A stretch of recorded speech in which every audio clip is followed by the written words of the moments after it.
Hey everybody, welcome. I am filming from my laptop's webcam, so I thought, I feel compelled to create some content. I feel compelled to share with you some ideas, some thoughts. So here I am doing it. First and foremost, I would love to know how you are doing, so let me know with a comment. I have been very, very profoundly interested, inspired, and motivated by my recent, really intellectual discovery of the field of affective neuroscience, more specifically, what's referred to as neuropsychoanalysis informed by affective neuroscience. The Archaeology of the Mind, the Neuroevolutionary Origins of Human Emotions by Iacobucci and Lucy Biven has been very interesting to me, very fascinating to me, primarily because, as a lot of you do know, I'm working in inpatient psychiatry with adolescents. I administer medicines, all sorts of classes of psychotropic medicines that have effects on our emotions, on our brain systems, and in some sense, I am wanting to go into the depths of what it means to experience human emotionality through, ideally, some kind of psychotherapeutic relationship. When I start to conceptualize the brain systems, the emotional systems, how really the brain works, I think within that context, I have more of a responsible way of approaching my patients who are taking, for example, dopamine blocking medicines, D2 receptor blockers, the antipsychotic classes of medicines, the antidepressant classes that not only act on things like serotonin, but also norepinephrine and dopamine.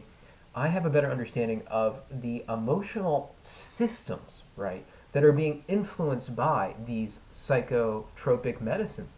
And this to me it's liberating, it's interesting, it lets me create space for what I would consider something like aggression or rage when a patient wants to hurt another person and maybe acts out, having a better understanding of really the brain systems involved in what is undergirding rage, how we can work with rage, for example, fear, for example, even sexual promiscuity, which unfortunately is something that a lot of people struggle with in psychiatric settings. They have these sexual experiences, they have these sexual impulses that arise.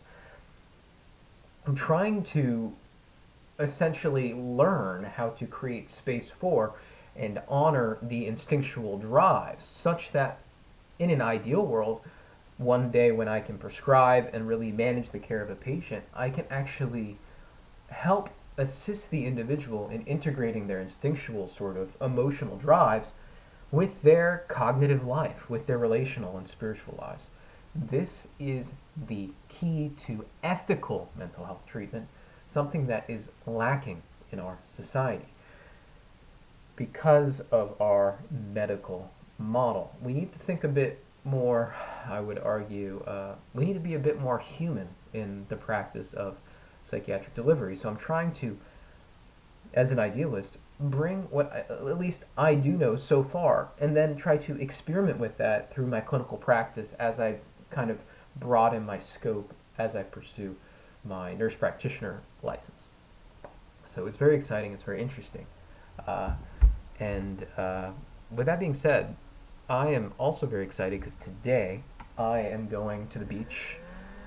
As some of you know, I live on an island off the coast of Georgia with beautiful beaches, and it's so essential, all of you, to receive adequate amounts of direct sunlight all over your body. So I'm just going to get out there and just run on the beach 20 to 30 minutes, listen to some music. If you have any music recommendations, comment them below. What gets you motivated? What motivates you with music? Give me something that can affect my expectancy and seeking circuit, my dopamine pathway. Give me something to amp me up. I really enjoy having something that creates momentum in my life, and I think it's because it's a necessary component for me to do meaningful work. In fact, it's the necessary component for anyone to do meaningful work. But I have a I have an inkling that perhaps if you are creative and if you have that kind of drive to think more like laterally, that the seeking system is at the heart of motivation. So it's profound to thinking. It's profound to think about that. But yeah, that's a topic for another video.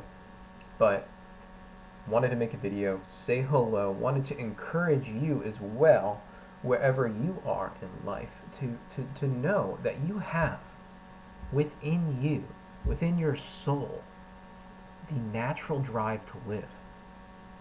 The natural drive to live, and not just to live, to connect and to sustain social and emotional meaning in your life. This is what it means to be human. So we should get to work trying to live in that way. What do you think? Let me know. See you soon. Bye.